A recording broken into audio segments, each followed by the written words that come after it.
اللہ عز و جل نے قرآن میں ایک آیت کے تھرو تفریق کر دی اس دنیا کی اور اس دنیا کی.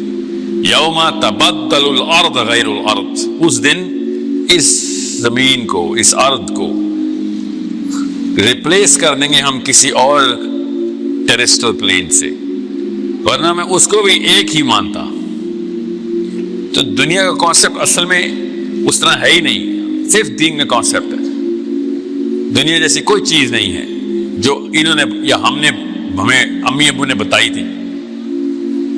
یہ جو سٹیج ہے یہ دین کا سٹیج ہے، دنیا کا سٹیج نہیں ہے. آپ میرے دین کے بھائی ہیں، دنیا کے بھائی نہیں ہیں. یہ انسٹرومنٹس دین کے لیے، دنیا کے لیے نہیں ہیں.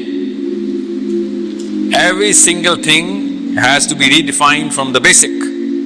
اسلام نے اتنا بڑا چیلنج کیا تھا، اللہ کے نبی صلی اللہ علیہ وسلم نے اتنا بڑا چیلنج کیا تھا کہ تم لوگ ایگزسٹ ہی نہیں کرتے ہو. جو کچھ بھی لوگ کھڑے ہو، جتنے بھی لوگ ہو، تم لوگ ایگزسٹ ہی نہیں کرتے جب تک کہ تم دین پہ ڈیفائن نہیں ہو جاتے. اور ہماری ڈیفینیشن میں تم ابو الحکم نہیں ہو، تم ابو جہل ہو جاتے ہو. اتنا بڑا فرق ہو جاتا ہے کہ ابو الحکم سے دنیا کا ابو الحکم دین کا ابو جہل بن جاتا ہے. دین از دی اونلی ڈیفینیشن. اور ان کے جتنے بھی فلاسفرز ہیں جو ان کا مطلب ہوتا ہے جو دنیا کی الگ ڈیفینیشن دیتے ہیں، ان کے فلاسفرز بھی ہمارے دین میں اور ہم بھی ان کے دین ہی میں ڈیفائن ہوتے ہیں. یہ دین ہی ہے، کوئی دین ہے دنیا کا، پلانٹ ارتھ کا، جو دنیا کو الگ سے ریکگنائز کرتا ہے. اصل میں یہ دو دین ہیں فلسافیکلی اسپیکنگ. ایک دین وہ ہے جو کہتا ہے کہ بھائی سب کچھ دین ہے، اور ایک وہ دین ہے جو کہتا ہے نہیں سب کچھ دین ہی ہے، ایک چیز دنیا ہے اور ایک چیز دین ہے. So it is that simple. یہاں تک سمجھ آ گیا سب کو؟ تو پھر چلتے ہیں. یہی تو سمجھانے آ رہا، یہی تو سمجھ نہیں آ رہا پوری دنیا کو. اب وہ سوچ لیں اس کا مطلب کیا ہے. اس کا مطلب ہے کہ میرے ایک ایک آنسر کی ڈیفینیشن چینج ہوگی. یہ لوگ کر نہیں سکتے، کوئی بھی نہیں کر سکتا ایسے ہی. اس کے لیے 3 سٹیجز سے گزرنا پڑتا ہے. Every single thing has to be redefined through the lens of the Quran. آپ میں سے کسی نے جب آپ کسی غیر ملک میں جائیں، دور کی مثال نہیں دیتا، انگلینڈ چلے جائیں، امریکہ چلے جائیں، چائنا چلے جائیں، تو آپ کے زیادہ تر چیزیں آپ کی چیلنج ہو جاتی ہیں. وہ کسی معنی میں آتی نہیں ہے ادھر.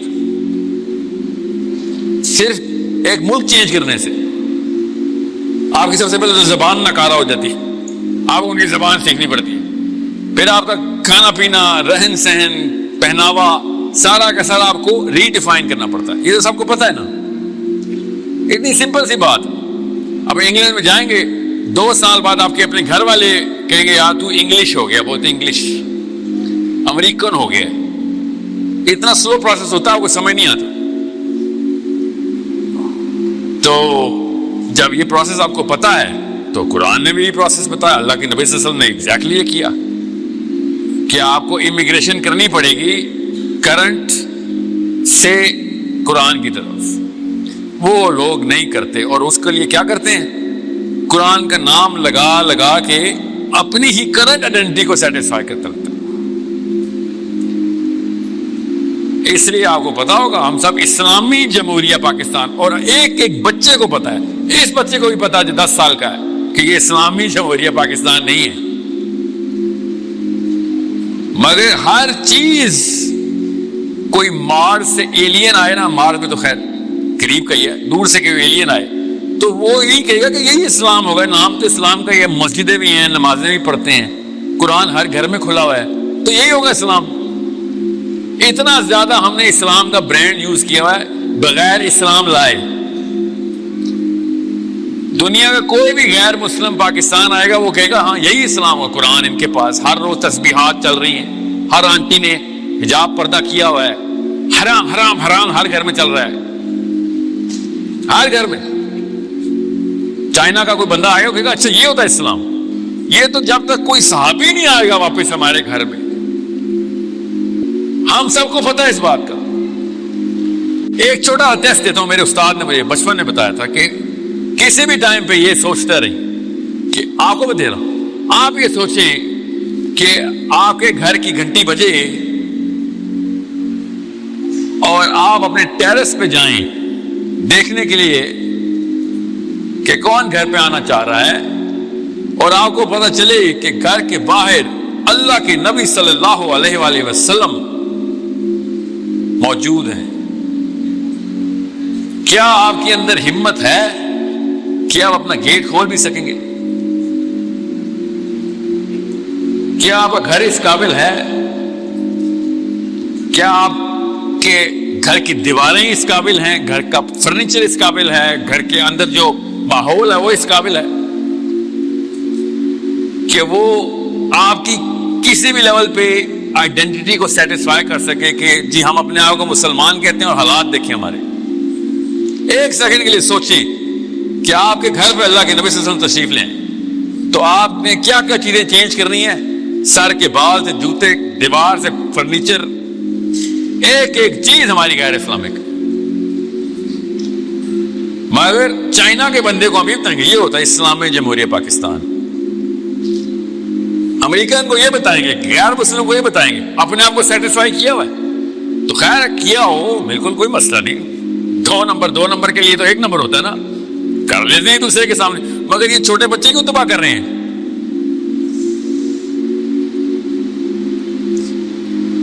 That is the problem that no other religion can solve other than Islam. کہ سب کچھ, ہر چیز, دنیا کا سب سے پاورفل ترین آدمی اور دنیا کا سب سے کمزور ترین آدمی جب اسلام میں آتا ہے, بے شک یہ والے ہمارے والے اسلام میں بھی آ جائے, اس کو اسلام کی ایک ٹیکنالوجی مل رہی ہوتی ہے, وہ اس ٹیکنالوجی کی بنا کے اوپر اس کی سیلف اسٹیم اور سوئی سیلف ورتھ کریٹ رہتی ہے اور وہ سروائیو کر جاتا ہے. وہ ٹیکنالوجی کیا ہے کہ یہ سب کچھ ایک دن ختم ہونا ہے, ایک دن سب نے اللہ کے سامنے کھڑے ہو جانا ہے اور اس دن اصلی سوال ہونے ہیں, اور اس وقت نہ بڑی گاڑی, نہ بڑا گھر, نہ بڑے کپڑے, نہ بڑی بیویاں, نہ بڑے بچے, نہ بڑے زیور, نہ بڑے طاقت, نہ بڑے انفلوئنس, کسی لیول کے اوپر بھی کوئی کسی سے اوپر نیچے نہیں ہو سکے گا. یہ جو بلیف ہے, بلیف, یہ اتنی بڑی ٹیکنالوجی ہے, اتنی بڑی کہ اگر تو یہ ہے تو پھر تو آپ کو یہ سیشن سمجھ آ جائے گا. اگر یہ خالی نہیں ہے اور بس لکھا ہوا کہیں پہ ہاں کیا پتا ہو جائے کیا پتا نہ ہو, یا ایک بہانہ دیا ہوا ہے جو امی نے مجھے بھی, آپ کو بھی, ابو نے مجھے بھی, آپ کو بھی, کہ اللہ معاف کرنے والا ہے, جو مرضی کر, جو مرضی کر. وہ ٹیکنالوجی کے خلاف دیکھیں, ایک نئی ٹیکنالوجی, آخرت کی بلیف کی جو ٹیکنالوجی تھی اس کے خلاف ایک عام سی میری امی, ایک عام سے میرے ابو نے کتنی بڑی ٹیکنالوجی کریٹ کر دی.